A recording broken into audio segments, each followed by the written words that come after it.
그래서 11절을 통해 속까지 잘 구워진 빵이 맛있습니다 라는 제목으로 하나님 말씀 증거하도록 하겠습니다. 속까지 잘 구워진 빵이 맛있습니다. 우리는 일상에서요, 빙산의 일각이라는 표현을 가끔씩 듣습니다.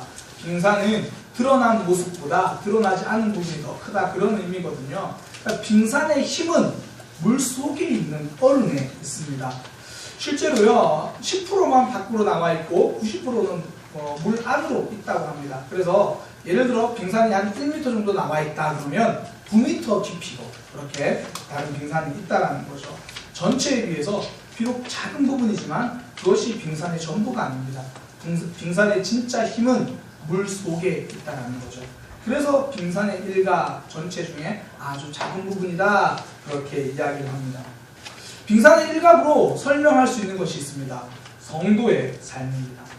하나님의 사람들에서 이렇게 보면요, 굉장히 평범해요. 특별한 것이 없습니다. 그러나 그 속에는 특별한 하나님이 계십니다. 사도 바울이요, 보면 참 대단했던 것 같아요. 성경도 많이 썼죠. 죽을 고비도 여러 번 넘겨가면서도 끝까지 하나님 나라의 복음을 증거합니다.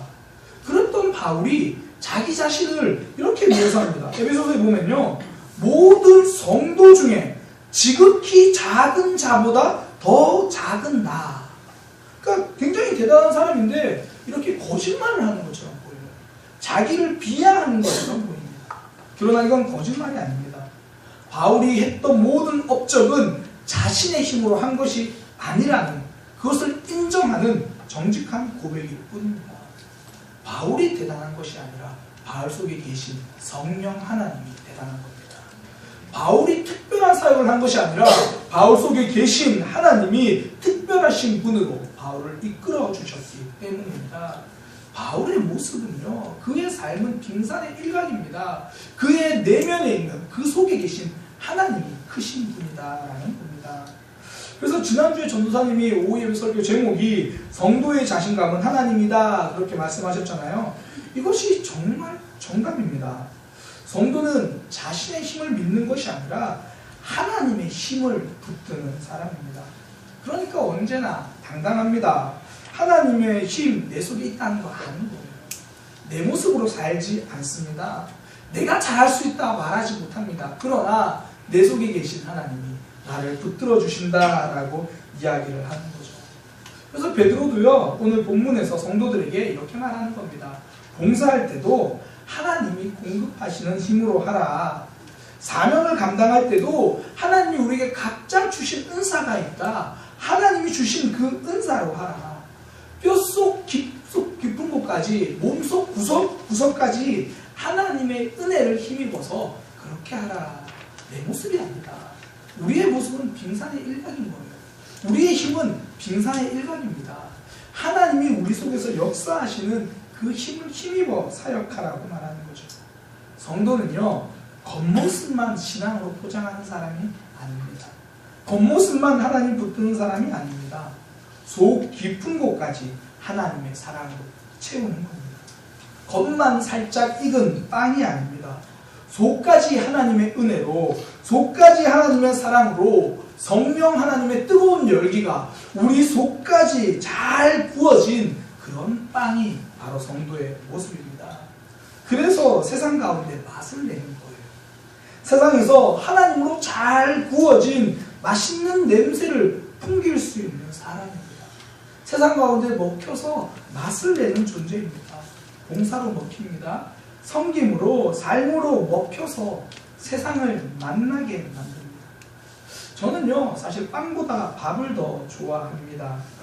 그런데 아침에 가끔씩 일찍 어디를 이동할 때 보면 빵집을 지나갈 때요, 그곳에서 빵 냄새가 나면 저도 모르게 발걸음이 느려져요.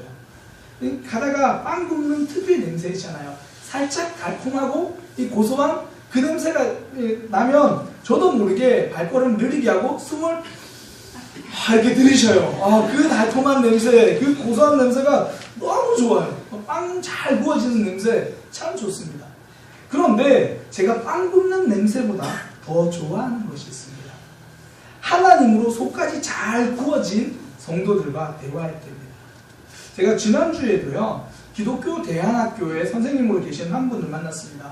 40도 초반의 남자분이었는데 대화를 하면 할수록 하나님으로 속이 잘 구워진, 하나님으로 속이 가득 채워진 그런 하나님 냄새가 참 많이 나는 사람입니다. 어떤 사람들은요, 대화해보면 인간적인 냄새가 많이 나는 사람들이 있어요. 하나님 이야기 조금 하고 나면 할 이야기가 없는 거예요. 그러니까 다른 이야기만 많이 합니다. 그런데 제가 그분을 만났는데 하나님 이야기로 꽉 채워져 있는 거예요. 자신이 가르치는 아이들이 어떻게 하면 하나님을 만날 수 있을까? 목사님, 어떻게 말씀을 전하면 아이들이 하나님의 사랑을 알 수 있을까요? 그런 생각으로 꽉 차 있는 거예요. 속 구석구석까지, 안쪽 하나까지 하나님으로 잘 구워진 그런 빵이었습니다. 베드로가 오늘 말하는 것이 이거거든요. 7절에 보면 마지막 때에 결국은 기도하라 이야기합니다. 마지막 때라는 게요, 만물의 마지막 때가 유혹이 많은 때를 말하잖아요. 시험이 많을 때를 말합니다. 그때 우리 힘으로 이길 수 없다. 기도하라. 하나님의 힘을 의지하라 말하는 거예요. 하나님으로 속까지 가득 채워서 그 힘으로 승리하는 성도, 하나님으로 속까지 익은 성도가 되라, 그렇게 말합니다.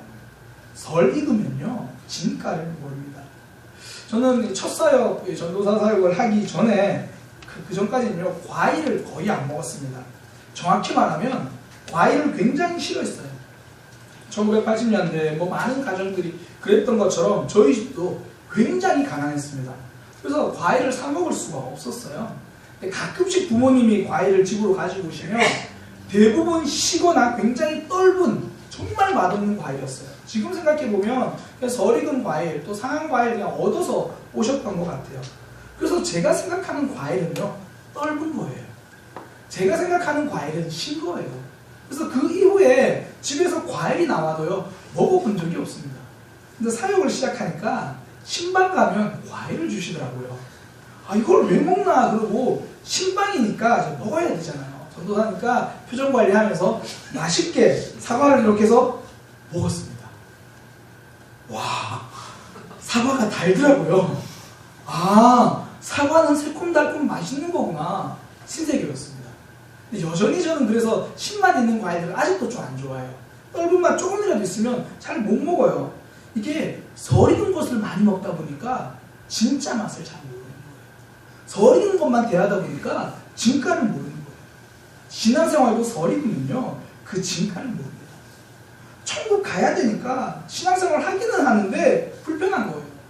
매주 교회를 나오는 게 힘들고 왜 내가 이렇게까지 해야 되나, 그런 생각이 들 때도 많은 거죠. 우리의 속이 하나님으로 충분히 익지 않아서 그렇습니다. 그러다 보니까 저도 사역을 하다 보면요, 두 부류의 사람들을 만나요. 첫 번째는 하나님으로 속이 잘 익은 분들이에요. 그런 분들은 이렇게 고백해요. 하나님 때문에 너무 감사합니다. 제가 하나님을 안 믿었다면 어떻게 됐을까요? 하나님을 안 믿었으면 저 여기까지 이렇게 올 수 없었을 거예요. 반면에 또 어떤 사람들이 이렇게 말합니다. 신앙생활이 너무 힘들어요. 하나님 때문에 너무 불편해요. 그냥 죽기 전에 하나님 딱 만났으면 좋았을 걸.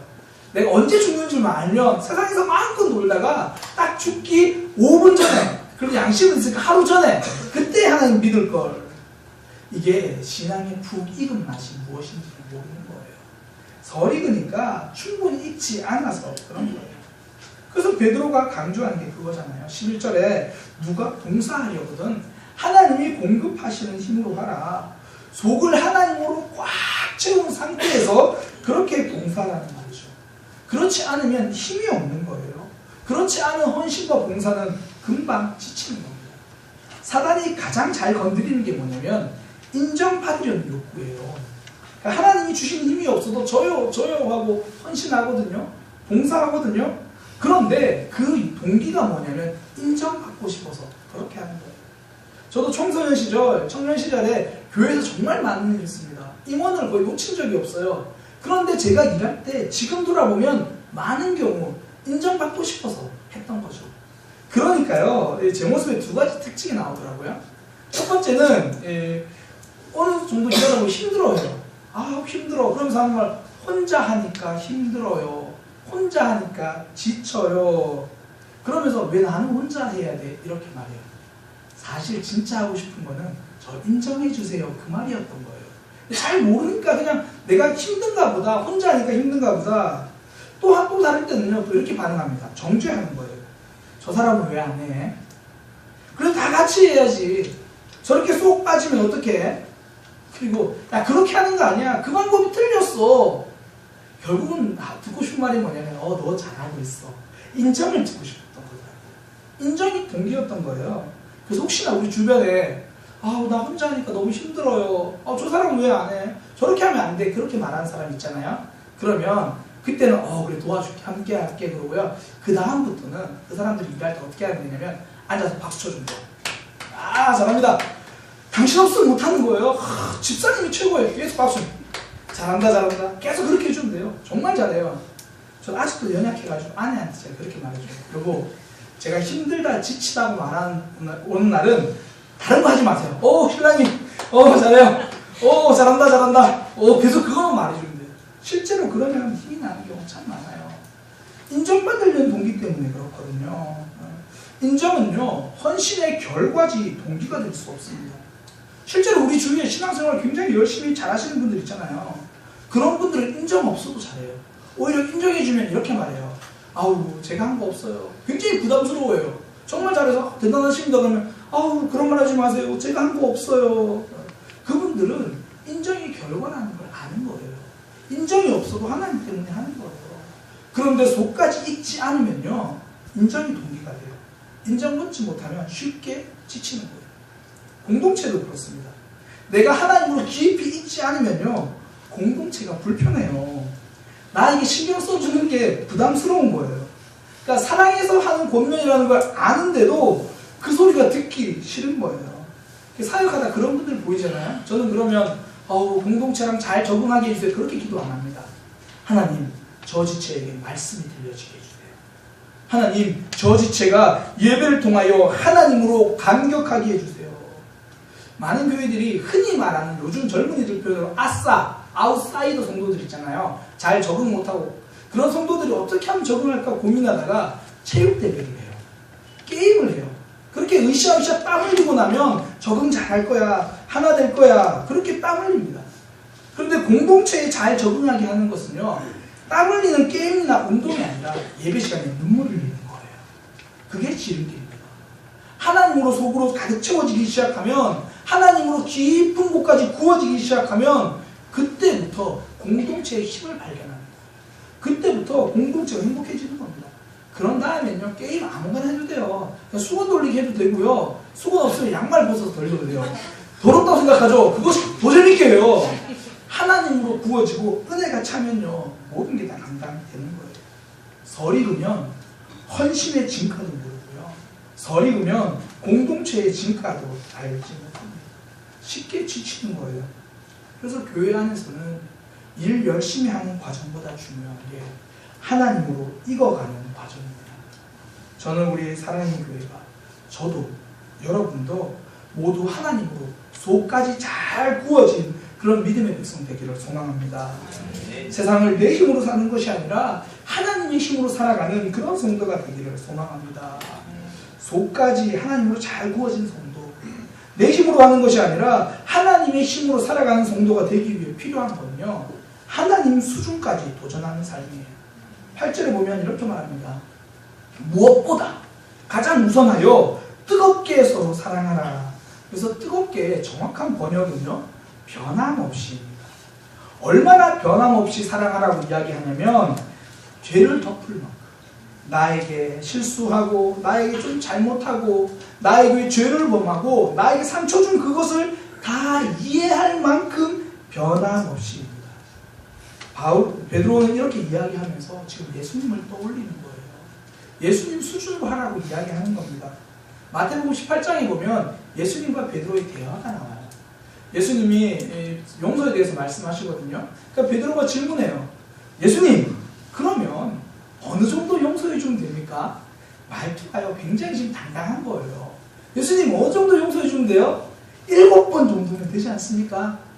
보통은 3번 말할 만한데 자기 7번 말하는 거예요. 이 정도면 되지 않습니까? 당당하죠. 예수님께 칭찬받고 싶은 거예요. 7번 정도입니다. 그러니까 예수님이 그렇게 말해요. 7번이 아니라 7번씩 70번이라도 용서하라. 변함없이 용서하라. 끝까지 사랑하라. 그렇게 이야기를 하는 거예요. 이런 이야기를 들으면 베드로가 아 그렇군요 예수님. 제가 잘못 알았습니다. 이런 생각 들었을까요? 분명히 이랬을 거예요. 그게 가능해요? 예수님이나 그렇게 하세요. 예수님도 그렇게 못할 거면서 그게 가능해요? 제가 처음 이제 설교 세미나, 지금 설교 세미나를 매주 가고 있는데, 처음 만난 목사님이 저한테 이제 세미나 중에 그런 얘기를 하시는 거예요. 목사는 독서하는 사람이다. 설교 준비하기 위해서, 성도들과 대화하기 위해서 정말 폭넓고 속 깊은 사람이 돼야 된다. 그래서 독서가 중요하다. 아, 제가 정말 그 말을 깨달았어요. 부끄러운 얘기지만, 그 전까지 저 1년에 책 몇 권 안 봤거든요. 그러다 그 이야기 듣고, 야, 다짐하고, 한 주에 한 권씩 책을 보기 시작했습니다. 한 3주 정도 보는데 이제 그 목사님이 물으시는 거예요. 박 목사 요즘 뭐 책 많이 보나? 아, 굉장히 당당하게 자신 있게 네 목사님 한 주에 한 권씩 꼬박꼬박 책 보고 있습니다. 그러니까 그분이 이렇게 말하는 거예요. 박 목사 아직 멀었어. 택도 없는 거야. 목회자는 최소한 일주일에 4권은 독서해야 하는 거야. 제가 그 이야기를 듣고요. 아, 그게 가능해요? 목사님도 그렇게 못하면서 이렇게 말했어요. 속으로. 대놓고 이야기 못하고 속으로. 목사님도 못할 거면서. 그리고 한 달, 2달 지나고 계속 그분에게 배우고 나서 알았어요. 그분은 당시에 서울, 대구, 부산 이렇게 3군데 설교 세미나를 매주 가시면서요. 그러면서도 일주일에 7권 이상 독서를 하는 거예요. 그 이하로 독서를 하신 적이 없는 거예요. 그때 깨달았죠. 말없이 독서하기 시작했습니다. 베드로가 지금 7번씩 7번 용서하란 말 들었을 때 그 심정이었을 거예요. 아우, 그거 어떻게 해요? 예수님은 할 수 있겠어요? 그런데 예수님이 그 용서를 보여주신 거예요. 베드로가 그 용서를 받은 거예요. 예수님을 배신하고 예수님을 부인하고 떠났는데 예수님은 변함없는 모습으로, 한결같은 모습으로 베드로를 찾아오셔서 용서해 주셨습니다. 사랑해 주셨습니다. 자신의 잘못과 실수를 덮어주는 사랑을 보여주신 거예요. 지금 베드로가 죄를 덮을 만큼 사랑하라는 말은 그 예수님을 생각하면서 예수님 수준만큼 사랑하라고 이야기를 하는 거예요. 11절도 같은 말이에요. 누가 말을 하려거든 하나님의 말씀을 하는 것처럼 하나님의 수준으로 봉사를 할 때 하나님이 주시는 힘으로 하나님의 수준으로 그만큼 하라는 거예요. 홍해가 갈라지는 기적을 경험하고 싶습니까? 홍해라는 장애물을 만나야 돼요. 홍해를 피하고 깊은 물을 다 피하고 매일 그냥 신의 물 앞에만 서려고 하면요. 홍해가 갈라지는 기적이 필요 없는 거예요. 그냥 바지 걷고 신의 물 건너면 되잖아요. 그냥 내 수준만 경험하는 거죠. 하나님의 힘을 삶 구석구석에 경험하지 못하는 사람들의 특징, 하나님 수준으로 도전하지 않고요. 내가 감당할 수 있는 수준만 도전하는 거예요. 제가 이전에 오후 예배 때 역도 선수 이야기를 한번 해드린 적이 있습니다. 바실리 알렉세예프라는 러시아 선수인데요. 1970년도에 세계 역도 선수권대회에 출전했습니다. 강력한 우승 후보예요. 근데 그 당시에는 어떤 선수도 500파운드 이상의 무게를 들지 못했습니다. 그래서 스포츠 과학자들이 이제 연구하면서 하는 거예요. 그래, 사람의 한계는 500파운드야. 사람은 그 근육과 이런 여러 한계상 500파운드 이상은 들 수 없어. 그렇게 말했어요. 아니나 다를까 1970년대 세계 선수권 대회에서도 우승 후보인 바실리 알렉세프가 500파운드 도전하다 실패했고요. 2차 도전에 499파운드를 도전합니다. 그러니까 그래도 우승이긴 한데 이 관중들 마음이 아쉬운 거예요. 역시 500파운드는 안 되나? 그리고 499파운드를 어렵게 들고 성공했습니다. 근데 잠시 후에 장내 안내 방송이 올려드렸습니다. 죄송합니다. 주최 측의 실수로 엽기 무게가 잘못 측정되었습니다. 알렉세이프 선수가 들어 올린 무게는 501.5파운드입니다. 순식간에 장내는 황호성으로 넘쳤고요. 드디어 인간의 한계가 깨졌구나 그렇게 한 거예요. 그리고 1970년 한 해에만 500파운드 이상, 500파운드를 들어 올린 선수가 6명이나 나왔습니다. 감당할 수 없는 수준이라고 생각하고 도전하지 않으니까 감당하지 못하는 거예요. 그 이상의 힘을 경험하지 못합니다. 내가 감당할 수 있는 수준의 헌신만 생각하면요. 내 삶 구석구석 역사하시는 하나님의 기적의 힘을 경험하지 못합니다. 하나님으로 채워지지 않는 거예요. 이만큼은 나도 할 수 있으니까. 사울 왕이 그랬습니다. 처음에 왕이 되고 나서요. 제일 처음에 안 본 사람들이 공격해온다는 이야기를 듣고 나서 하나님의 영이 감동돼서 내 힘이 아닌 하나님의 힘으로 전쟁에 나갑니다. 그리고 승리했어요. 할만하네. 그 후부터는요, 하나님의 영이 감동돼서 전쟁했다는 말이 사라져요. 블레셋과 전쟁합니다. 사무엘이 제사 드리기 기다려야 돼요. 근데 자기가 제사 드려요. 왜요? 내가 할만하거든요. 내 힘으로 할만하거든요. 사역하다 보면 제일 쉽게 빠지는 함정이 이거예요. 처음 소그룹 인도하라 그러면요, 걱정이 돼요. 막 기도밖에 안 나와요. 기도밖에. 처음 설교하려고 다 서라 그러면요, 기도밖에 안 나와요. 설교 준비하는 시간보다 기도하는 시간이 더 길어요. 처음 찬양 인도하고 처음 사역 감당하려면 자신이 없으니까 어떻게 해야 돼요? 기도합니다. 그렇게 해보니까 할만하거든요. 좀 하니까 감당할 수 있거든요. 그때부터 기도하는 시간이 줄어들고 준비하는 시간이 많아집니다. 연습하는 시간이 많아집니다. 나중에 그것도 익숙해지면요, 때로는 준비 없이 서기도 합니다. 때로는 연습 없이 서기도 합니다. 그때부터 심각해지는 거예요. 왜냐하면 그 후로는 내 힘으로 감당할 수 있는 건 하려고 하는 거예요. 내가 계산해보고 이건 할 수 있겠다 생각되는 그 수준만 도전하는 겁니다. 하나님의 기적이 삶에서 사라집니다. 우리 주변에도 그렇잖아요. 내가 정말 어려울 때, 내 힘으로 감당할 수 없을 때는 하나님께 간절히 매달려요. 그러니까 하나님의 뜨거운 사랑, 하나님의 기적을 경험합니다. 구석구석 역사하신 하나님, 이렇게 정확하게 역사하시나 그거 경험하거든요. 그러고 나서 여전히 내 수준으로 살아가면, 내가 감당할 수 있는 헌신만 하면, 내가 할 수 있는 일만 하면 사울왕 같은 결말에 도달하는 겁니다. 나중에 사울왕은요, 결국 골리앗을 만나니까 얼어버립니다. 내가 감당할 수 있는 수준이 아니라고 생각하는 거예요. 도전하지 못합니다. 더 이상 하나님의 영으로 채워진 사람은 사라졌습니다. 하나님으로 속까지 잘 구워진 사람은 찾아볼 수 없습니다. 겉모습만 살짝 하나님을 붙들고 있는 서리건 사울만 남았을 뿐입니다. 하나님은 우리에게 감당할 수 없는 헌신을 요구하실 때가 있어요. 내 수준은, 내 힘을 넘어서는 그런 미션을 주실 때가 있습니다. 골리앗 같은 사명 우리에게 주십니다. 내 힘으로 할 수 없는 일이죠. 내가 감당할 수 없는 사랑이고 헌신입니다. 하나님이 그런 사명을, 그런 헌신을 주시는 이유가 있습니다. 사울 왕을 보고 골리앗을 보낸 게 아니고요, 다윗을 보고 골리앗을 보냈습니다. 내 힘을 보지 않고, 내가 가진 것 계산하지 않고 하나님 수준으로 달려가는 다윗을 하나님은 기대하신 겁니다. 하나님이 우리 마음 가운데 큰 헌신을 요구하신다면 그건 하나님께서 우리를 크게 기대하고 계신다는 의미입니다. 하나님이 우리에게 큰 사랑에 대한 부담감을 주신다는 것은 그 사랑을 우리가 증명해내기를 기대하고 계시는 겁니다. 지금 도저히 용서하지 못할 사람들 생각난다면 하나님은 우리를 그 미움의 골리앗도 무너뜨릴 수 있는 사람으로 기대하고 계신 겁니다. 성도는 감당할 수 있는 수준으로 살아가지 않습니다. 성도는 하나님의 수준으로 도전하는 사람입니다. 그래서 우리는 이제 하나님의 수준으로 도전할 것입니다. 하나님이 나를 기대하신 그 기대하고 계심을 인정하며 살 것입니다. 하나님이 기대하는 사람이 있습니다. 그런 사람은요, 하나님이 일을 맡기시는 거예요. 베드로도 그런 경험이 있었습니다. 예수님이 묻죠. 베드로야, 요한의 아들 시몬아, 네가 나를 사랑하느냐? 그렇습니다, 예수님. 내가 예수님을 사랑하는지 예수님께서 아십니다. 그때 예수님 말씀하십니다. 내 양을 먹이라. 내 양을 치라. 내 어린 양을 먹이라. 내 신앙조차 하나 제대로 간수하지 못하고 있던 베드로에게 이제 하나님의 수준으로 요구하시는 겁니다. 하나님의 마음으로 베드로를 기대하고 계신 거예요. 너는 이거 할 수 있는 사람이야.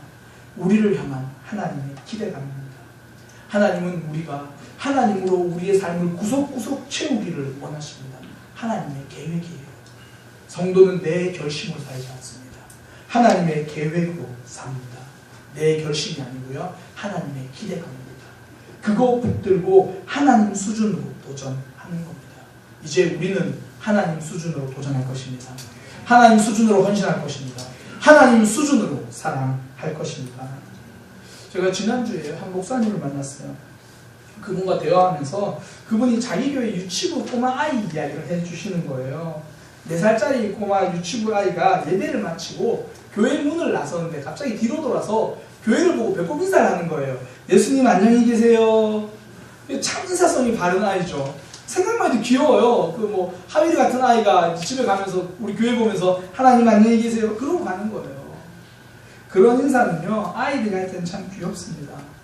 근데 성도들이 예배를 마치고 교회 문 나설 때 하나님 안녕히 계세요라고 말하지 못해요. 내가 한 주간 살아갈 세상은 하나님은 여기 계시고 나 혼자 힘으로 살아갈 수 없기 때문입니다. 주일 예배 때마다 하나님께서 불편하게 요구하시는 순종이 있습니다. 어려운 헌신, 그거 내 힘으로 감당할 수 없습니다. 몇 년 동안 용서하지 못한 그 사람 용서하는 거 내 힘으로 할 수 없습니다. 은혜가 아니면 안 되는 거예요. 속마음은 정말 미안한데 미안하다 잘못됐다 이 말 한마디를 내 힘으로 하지 못합니다. 은혜가 아니면 안 됩니다. 그래서 그 사랑을 다짐하고 그 사과와 용서를 다짐하고 새로운 순종을 다짐하는 사람은 하나님 안녕히 계세요라고 인사하지 못합니다. 하나님 저와 함께 가셔야 합니다. 우리 가정이 행복해지려면 하나님이 함께 가주셔야 합니다. 우리 집 거실에도 하나님이 계셔야 합니다. 우리 집 안방에도 하나님이 계셔야 합니다. 제 입술에 파수꾼을 세워주시고요. 제가 말하는 단어 하나하나도 하나님으로 채워져야 합니다. 하나님, 저는 하나님으로 속까지 잘 구워진 빵이 되고 싶습니다. 제가 할 수 있는 거 없습니다. 하나님으로 제 속을 채우기 원합니다. 하나님으로 속까지 잘 구워진 빵이 되고 싶습니다. 하나님의 은혜로 살고 싶습니다. 그러기 위해서요, 하나님의 은혜가 필요한 수준으로 도전하시기 바랍니다. 하나님의 수준으로 헌신하시기 바랍니다. 위험하지 않다면 새로운 경험도 없습니다. 하나님은 우리에게 오늘 하나님의 수준으로 요구하십니다. 한 주간 하나님 붙들고 새로운 경험, 새로운 기적을 경험하며 살아가는 그런 믿음의 삶이 되시기를 소망합니다. 우리 시간 말씀을 기억하면서 우리 삶에서 말씀을 적용했으면 좋겠습니다. 하나님이 주신 부담감들 참 있었고 하나님이 주신 그런 마음들이 있었는데 그냥 내가 할 수 있는 수준만, 내가 할 수 있는 헌신만 하려고 했습니다. 그래서 삶에서 하나님을 경험하지 못했던 거예요. 그래서 삶에서 사랑하는 기적도 없었고 그래서 삶에서 용서하는 기적도 없었습니다. 이 시간 그런 내 모습을 깨닫고요, 주님 앞에 다짐하고 하나님 한 주간 나와 함께 가주세요. 하나님, 내가 하나님으로 승리하겠습니다. 이렇게 우리 함께 기도하겠습니다.